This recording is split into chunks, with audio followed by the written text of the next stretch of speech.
Prezados alunos, hoje a nossa aula abordará a gestão de processos, definições iniciais. Bom, inicialmente vou falar um pouquinho para vocês sobre o que é a gestão de processos. Ela também é conhecida como BPM. Você deve estar se perguntando o que é BPM. BPM vem do inglês, a sigla quer dizer Business Process Management, ou seja, gestão de processos de negócio. Então, ela é uma disciplina gerencial que integra as estratégias e objetivos de uma organização, com expectativas e necessidades dos clientes, por meio do foco do processo em ponta a ponta. Então, o que isso quer dizer? A gestão de processos, ela se preocupa desde a entrada dos insumos no processo produtivo até o produto final. E isso ele faz gerenciamento desde o início até o final, por isso ponta a ponta. E esse tipo de organização tem um foco extremamente no cliente, então, para atender as necessidades e expectativas dos seus clientes. Outra definição, ela é uma visão de gestão que trata os processos de uma organização como ativos, os quais podem potencializar diretamente o desempenho da organização. O que quer dizer tratam como ativo? Seria a mesma coisa que o conhecimento de um colaborador, um exemplo. Esse conhecimento, esse colaborador, ele é um ativo da empresa. Então, nesse caso, um processo bem desenhado e bem mapeado, ele acaba sendo um ativo da empresa, pois nele são contidas informações e detalhes específicos, que podem gerar um ganho competitivo ao longo de todo o processo. Bom, e falando aqui agora o que é um processo, Está comentando processo, mas o que é o processo? O processo é uma ordem de atividades que ocorrem em um tempo e espaço, possuem um início e um fim, além de entradas e saídas bem definidos. Então, o que são essas entradas e saídas bem definidos? Por exemplo, ao longo de um processo, quando ele se inicia, você precisa ter os recursos para que ocorra a transformação e para que posteriormente saia um produto ou um serviço no resultado final. Então, o que seriam esses recursos? Podem ser equipamentos, colaboradores, matéria-prima, entre outros. Então, são conjuntos de atividades, os processos conjuntos de atividades que ocorrem ao longo de um processo. E outra definição, agregação de atividades e comportamentos executados por humanos ou máquinas para alcançar um ou mais resultados. Então, o foco de um processo sempre é gerar um resultado. Então, ocorre uma transformação de recursos e, por fim, sai o resultado. Bom, agora eu vou apresentar para vocês uma simulação de como poderia ocorrer o processo de fabricação, de caipirinha. É um exemplo que vai tornar um pouco mais prático e mais lúdico a forma de vocês aprenderem a diferenciar o que é um processo, quais são os insumos e qual que é o produto de saída, E aí, Zé, tudo bem? E aquela caipirinha de ontem, muito boa. Qual que é o segredo dela? Olha, o segredo é você se preocupar com os insumos, que no caso são o limão, o gelo, a cachaça, o açúcar, a coqueteleira, o copo e o próprio barman, que no caso sou eu. Tá, mas e o processo? É bem simples. É só você descascar e cortar o limão, acrescentar junto a ele o gelo e a cachaça e o açúcar, chacoalhar bem na coqueteleira e pronto. Opa, e já temos a caipirinha feita, que por sinal é muito boa.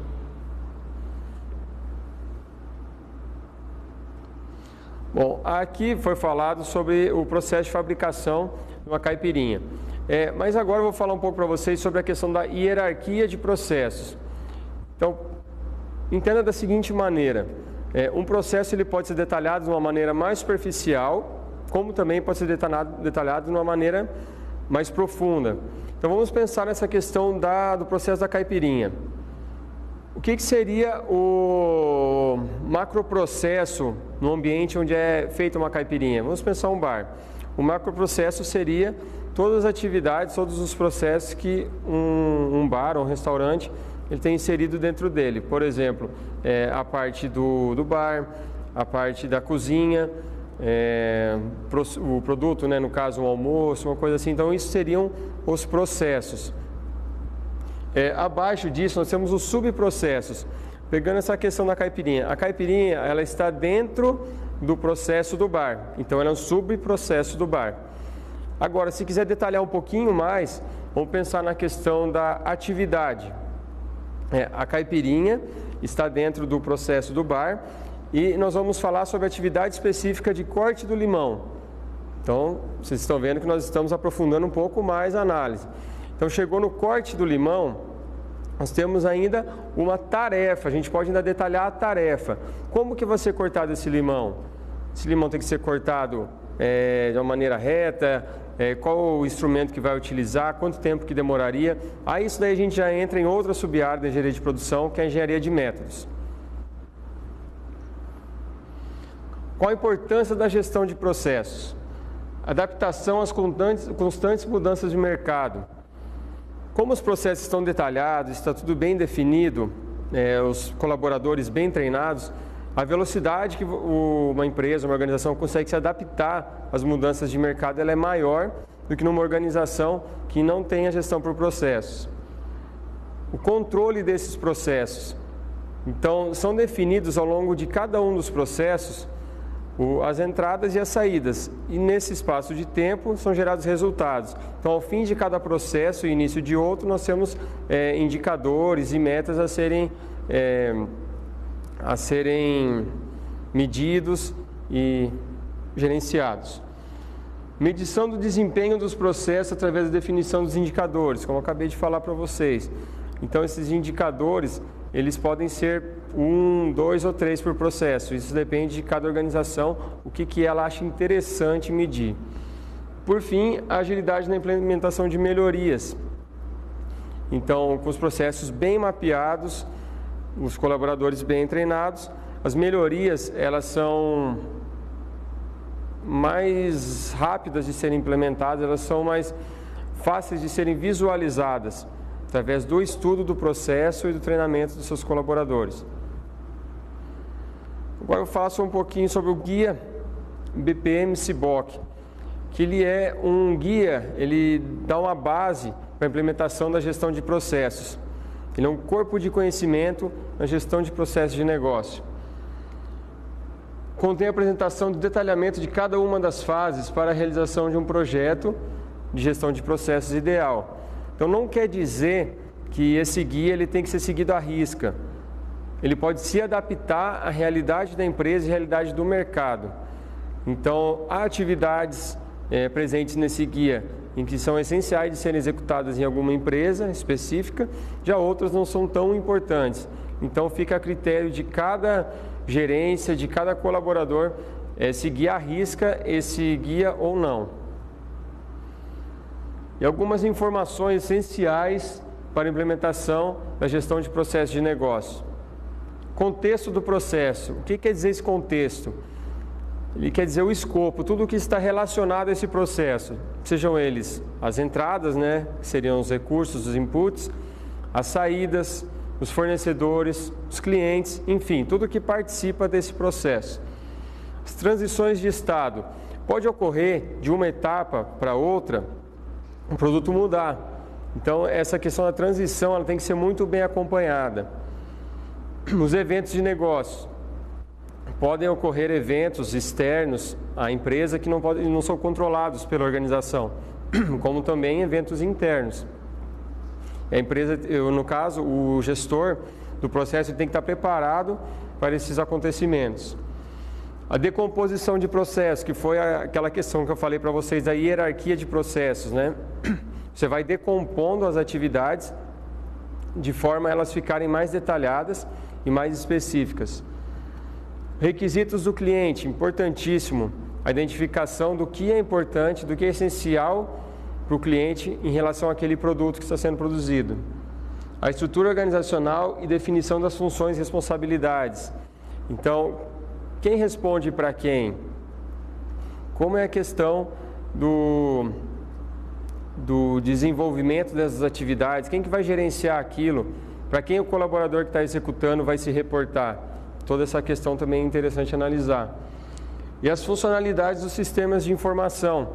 Os sistemas de informação, ou seja, os softwares, eles são muito importantes na questão da implantação da gestão de processos, pois ali estão as informações e os dados necessários para a aplicação das melhorias e dos controles ao longo deles. Aqui eu passo para vocês uma figura que fala sobre a implementação da gestão de processos de negócio. Bom, é lógico que assim como qualquer projeto, né, qualquer mudança que ocorrerá dentro de uma empresa, é interessante fazer um planejamento. Então, o planejamento abrange todas essas coisas que eu falei até agora para vocês. Aí, posteriormente a esse planejamento, é feita a análise do processo. Como que o processo está hoje? Questão de desempenho, questão de desenho, qual atividade que vem posteriormente a outra, toda essa questão. Após a análise, é realizado o desenho do processo, o qual é subsidiado, ele é auxiliado pela etapa de análise. Após o desenho, é feita a implementação de fato, quando as novas atividades, novos processos são desenhados. Após isso, monitoramento e controle. Esse monitoramento em relação à execução dos processos e o controle aos resultados e indicadores que ele está gerando, em comparação com os anteriores. Após isso, caso seja necessário, geralmente é necessário, fazer um refinamento, ou seja, algumas melhorias após essa etapa de monitoramento e controle. E dessa forma o ciclo inicia-se novamente da mesma maneira. Bom, gente, aqui eu passei uma breve conclusão, um breve assunto a respeito da gestão de processo. Caso vocês queiram se aprofundar um pouco mais nessa aula, é importante ler a apostila, é importante também que vocês vejam o mural de recados e também uma interação com os colegas, né, que pode ocorrer umas trocas de experiências, o que vai fazer com que vocês aprendam ainda mais sobre essa aula que eu acabei de falar para vocês. Até mais!